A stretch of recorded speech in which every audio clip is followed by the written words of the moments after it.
Hello everybody, welcome back to the channel. I'm going to be working on this kitchen renovation, or I'm going to be working on this kitchen install of the kitchen renovation, Now, as you see, I've already got my base cabinets set in place. I've taken all the doors and drawers out, so they're out of the way.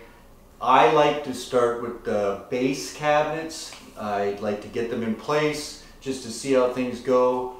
The reason I start with the base cabinets is I can focus on getting everything nice and level, make sure all the appliances fit properly, and I'm ready for templating. So if I have an issue with something, I'm not spending all my time putting in the uppers, and then when I get to the base cabinets, I'm like, uh-oh, I gotta fix this or cut down a cabinet. In the old days when it was just post-form countertops, you didn't have to worry about that stuff. But now, with everybody going to solid countertops, you need your templator to come in, and then it's going to be a week or two before your counters come. So you don't want to delay the templator. You want to get the base cabinets in as soon as you can, get the templator out to measure everything up, and then they can start working on the countertop and you're not causing any delays. So that's why I always start with the base cabinets. Get them all in, then I can focus on the uppers. Also, when you're trying to get everything set, so you need to make sure you have enough height for your dishwasher. You want to get the stove in the right spot. I just have a regular basic oven range going in this, but some of the units have a slide in, so they need a special height. So if you're too low or too high, it could cause problems. You want to get all your bases in, get everything to the right height, and then you can get your uppers in. What drives the upper height in my kitchen is going to be how these pantry cabinets. I want all the pantry cabinets and the upper cabinets to line up. That's going to depend on how the base cabinets line up. So I'm not going to put the upper cabinets in and do all that work trying to figure out the height and then get over here and figure out, uh-oh, I screwed up I missed something, or I'm a little bit too low with the stove. I need to bump this up, and then I got to bump up everything from there. So if I get started with the base cabinets, and everything works out good for that, then it makes the upper cabinets pretty easy. There's times when that doesn't always work, and it's going to depend on the kitchen. Usually I start with an area where I have to center something, or something is based off a center point. So a lot of kitchens, they'll have a window with a sink centered underneath it, so you want that sink cabinet centered on the window. So that's going to be kind of your starting point from there, and you're going to work your way out. The fridge in the corner over here doesn't really matter because I have a 36-inch fridge. It has a 38-inch opening, so if it's only 37.5 or it's 38.5, it's not a huge deal. But you want this stove centered with the upper cabinets. And again, this can go back and forth, but if you're doing a window with a sink centered on it, that's going to drive yours. In this case, my island, the sink is in the middle of the island. Doesn't really matter, it's just going to get centered. I have a dishwasher, a sink, and a bank of drawers. So I'll work on this wall first, this wall here, get my island all in, and then throw my uppers in at the end, get all my filler strips, everything I need, but I like to get the bases done first. So again, if I have an error or something, I got to cut down a cabinet or fix something, I have enough time to do that. And I didn't waste time putting uppers in. So, first thing I do, take all the doors and drawers, get them set somewhere out of the way. I like to put all the cabinets in, just make sure I have all the cabinets I need, they're all the right size, and it kind of gives me a feel for everything, how everything's going to fit. Put my drawings on the wall in a spot where I can see them, and they're going to stay there. With the stove, I have an upper cabinet above it, so my drawings will stay there for a while. On this side, if there was no fridge in the way, I just put it on the fridge wall, but I'll put it on the fridge. I'll pull this fridge out when I get to putting the cabinets. There's not a really great spot to put the fridge, and I don't want to drag it around on the floor. So I'm just going to leave it for now. So the first thing I'm going to do, like I said, for this wall, is find the center point of the stove and work my way out from there. The stove is going to be 65 inches. So I'm going to measure over 65 inches.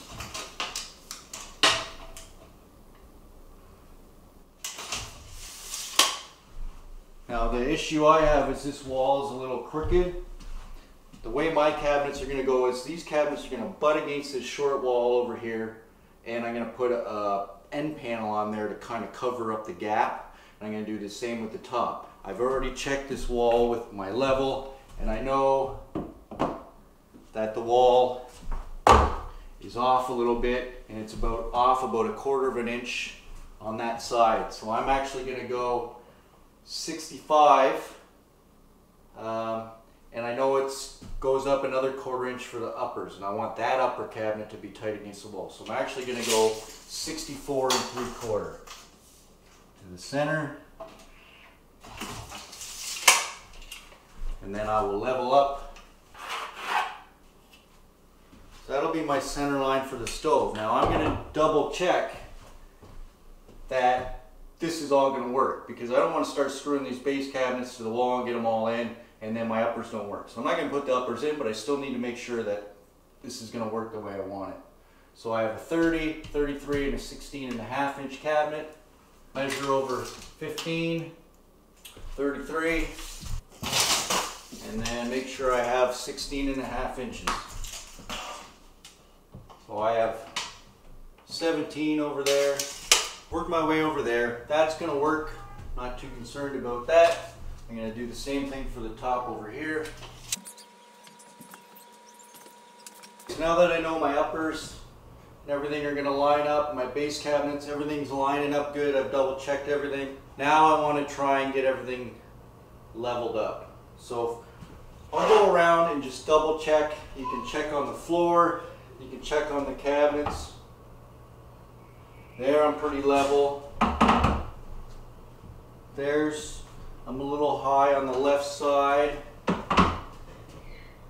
That's good. And I got a bit of a dip.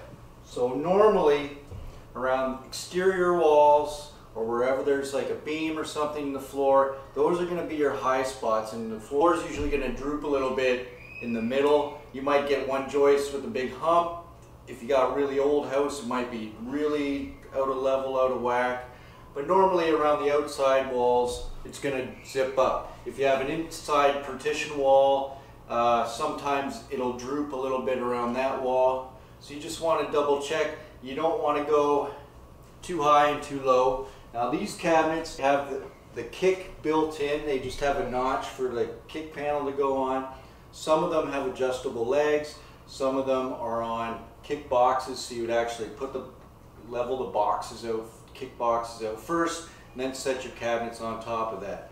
So in my case, with this type, I will just go through and start leveling it out. You know, the back corner's high, which is nice, it's hard to reach. And that's pretty leveled there, a little low on that, and it's gapped in the middle. Shim this guy up.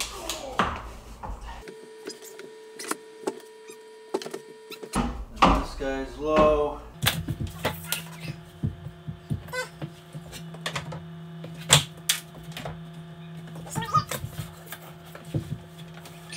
Just pulling on the front of the cabinet to get the weight off so I get the shim under. If you got a bunch of small cabinets, you might want to screw them together first. These are two big cabinets, so they're okay to level up. If you got a bunch of small ones, you screw them together first, kind of level them together. Okay, so the back's nice and level, the front's got to come up.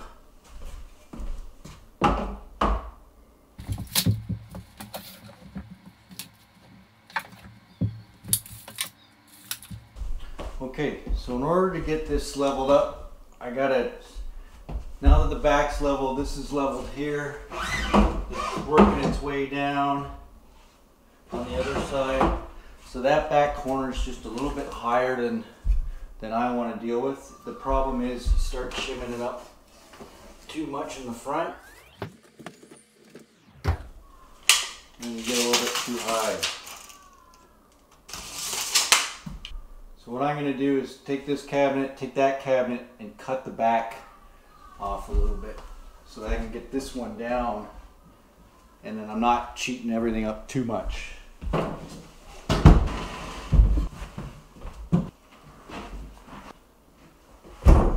Only needs about the thickness of a shim off there, so you can use a shim to make a nice straight line. jigsaw it off.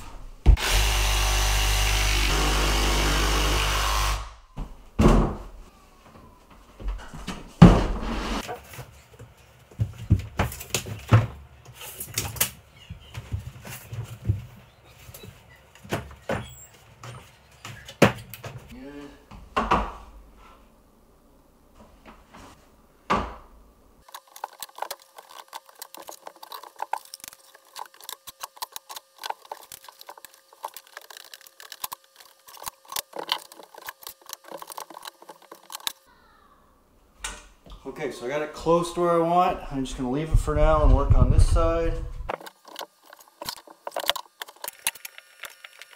So this bigger cabinet's pretty good. I'm going to screw this smaller cabinet to it, and then that way I can level them all together. I'm going to use 1 1/8 inch screws with a washer head on it. Some people pre-drill, but I find that these things will strip if you do that. You don't want to go in these shelf holes the pre-drill, because it'll be the same on the other side and it's going to strip as well. So I'm going to get this cabinet as close as I can to the other one, and then get some clamps on it to hold it. You want to get this front part nice and flush. Sometimes the gables are a little bit different size. You want to have the top as close as possible. The bottom doesn't really matter. You want to have the top good because you want your countertop to sit nice.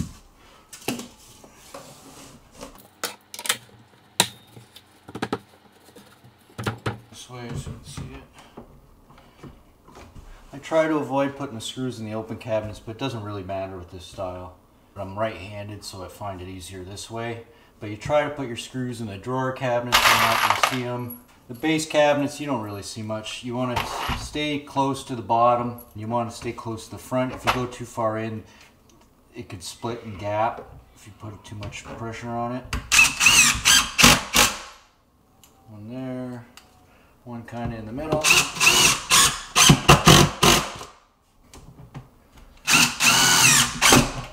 And I'll do 2 in the back, 1 in the top, 1 in the bottom.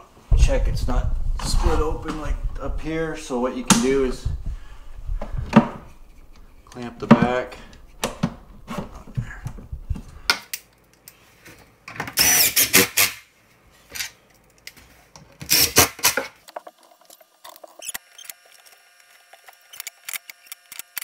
Okay, so this row of cabinets is all good. Now you want to try and keep them in the same plane. So you can use a laser level, or if you have a big long level like this, go across. I can see there's a bit of a gap on that side. If I go in there, that's good. But then that's off. So something goofy with this wall. But you want to try and have this nice and straight. So I'm going to get my laser level out. I'm going to screw these 2 cabinets together and then get my laser level out.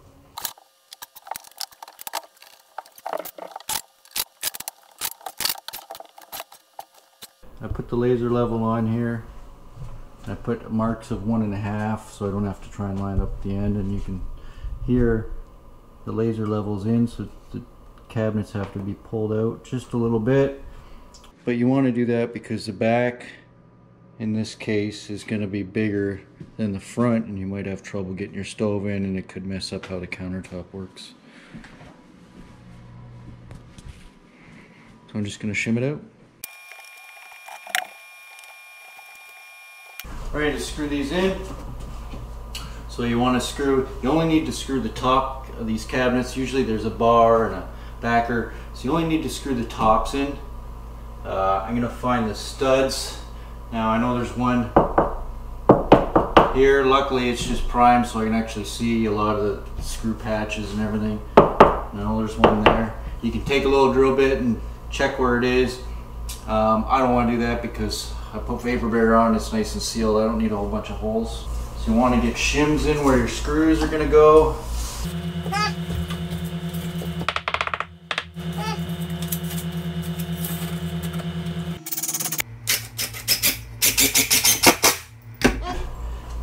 I'm going to use use a washer screw. This is 2.5 inches. You don't want to go so big that you might hit a water line or electrical wire. But you don't want to go too short. You want to get at least, you know, an inch or so into the stud. I'm going to try and tag this. I don't know if I'll get it or not. I'm going to go in on a bit of an angle. Got it. I can hit a stud here.